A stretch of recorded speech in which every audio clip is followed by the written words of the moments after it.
Assalamualaikum warahmatullahi wabarakatuh.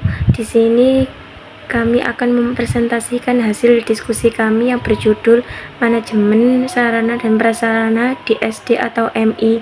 Perkenalkan, nama saya Risma Dia Juanti, NIM terakhir 112. Saya Azizah Priya Talita dengan NIM terakhir 123. Sebab pertama yaitu A. Pengertian manajemen sarana dan prasarana di SD atau MI. Sarana dan prasarana merupakan faktor penting yang menentukan efektif atau tidaknya suatu pembelajaran. Untuk mencapai proses pembelajaran yang baik, alat dan media yang harus digunakan sebagai penunjang. Misalnya, proses pendidikan tidak berjalan dengan efektif jika ruang kelas yang digunakan sebagai tempat belajar tidak terawat atau bahkan tidak digunakan. Oleh karena itu, sarana dan prasarana harus dilakukan dengan profesional. Selanjutnya yaitu B. Tujuan manajemen sarana dan prasarana di MI atau SD. Tujuan manajemen sarana dan prasarana di sekolah MI atau SD adalah untuk menyediakan layanan profesional dalam hal penyediaan, pengelolaan, dan pemeliharaan sarana dan prasarana sekolah. Hal ini bertujuan untuk menciptakan lingkungan belajar yang bersih, rapi, indah, dan memadai bagi guru dan siswa. Selain itu, manajemen sarana dan prasarana diharapkan memenuhi kebutuhan sekolah dan didukung oleh alokasi dana yang efisien. Selain itu, manajemen ini juga bertujuan untuk memastikan bahwa sarana dan prasarana selalu tersedia dan dapat dimanfaatkan dengan tepat oleh seluruh warga. Yang selanjutnya yaitu C. Ruang lingkup manajemen sarana dan prasarana di SD atau MI.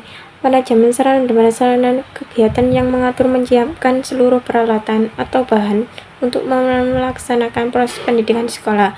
Diperlukan untuk menunjang terselenggaranya kegiatan belajar mengajar baik secara langsung maupun tidak langsung. Manajemen sarana dan prasarana memiliki ruang lingkup. Yang pertama yaitu perencanaan. Perencanaan adalah proses sarana dan prasarana pendidikan dapat dipahami sebagai keseluruhan proses penilaian secara cermat terhadap rancangan, pembelian, penyediaan, catering, pendistribusian, atau produksi peralatan dan bahan sesuai dengan kebutuhan sekolah. Yang kedua ada pengadaan. Pengadaan adalah serangkaian kegiatan yang ditujukan untuk menyediakan berbagai jenis sarana dan prasarana pendidikan yang diperlukan untuk mencapai tujuan pendidikan. Yang ketiga ada penyiapan. Penyiapan adalah aktivitas yang dilakukan dalam proses manajemen ini, yaitu inventaris, penyiapan, dan pemeliharaan. Yang keempat ada pemeliharaan. Pemeliharaan merupakan suatu kegiatan yang bertujuan untuk melindungi atau mencegah kerusakan suatu benda agar tetap dalam kondisi baik dan siap digunakan. Yang kelima yaitu penghapusan.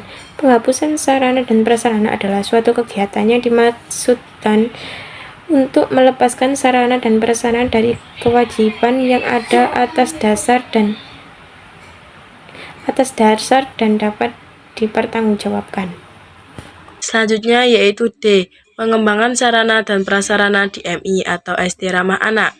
Setiap satuan pendidikan harus mempunyai sarana seperti perlengkapan pendidikan, media pendidikan, buku, dan perlengkapan lainnya yang diperlukan untuk menunjang proses pembelajaran yang tertib dan berkelanjutan. Selain itu, satuan pendidikan juga harus mempunyai prasarana seperti ruang kelas, ruang pengelolaan, satuan pendidikan, ruang guru, ruang perpustakaan, dan ruang atau tempat yang diperlukan untuk menunjang proses pembelajaran yang teratur dan berkelanjutan. Pengembangan sarana prasarana untuk MI atau SD yang ramah anak adalah langkah penting untuk menciptakan lingkungan belajar yang aman, nyaman, dan mendukung perkembangan anak-anak. Sarana dan prasarana sekolah ramah anak harus memenuhi keselamatan, kesehatan, kenyamanan, kemudahan, keamanan, dan kelengkapan fasilitas untuk menunjang aspek tersebut. Sekian presentasi dari kelompok kami, kurang lebihnya kami meminta maaf sebesar-besarnya. Wassalamualaikum warahmatullahi wabarakatuh.